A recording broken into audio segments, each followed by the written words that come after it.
நிகழ்வில் அவங்களுக்கும் அவை போற்றி தலைமையை போற்றி எனது வார்த்தை தொடக்கம். கவிதை வண்டி சாலையிலே நடைபெறானான் இதோ கவியரங்கம் ஏறி நிற்கிறேன்.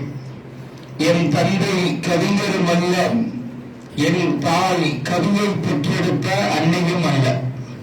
சிறுவனான என்னை இச்சீர்மிகு விழாவில் பேச வைத்த நிறுவனரை போற்றி புகழ்ந்து எனது வார்த்தை தொடக்கம்.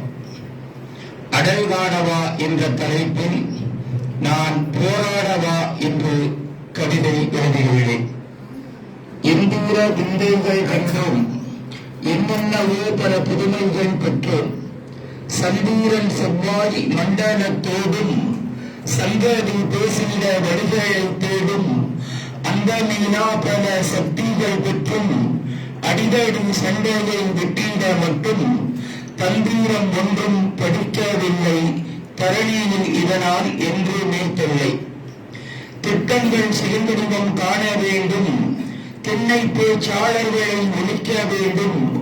சட்டங்கள் நீதிக்க நிற்க வேண்டும், சமூகத்தின் மேம்பாடு காக்க வேண்டும்.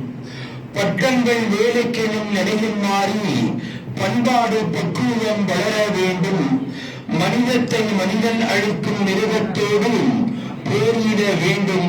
பொறுப்பான சமூகமே அடல்கான வா வா வா என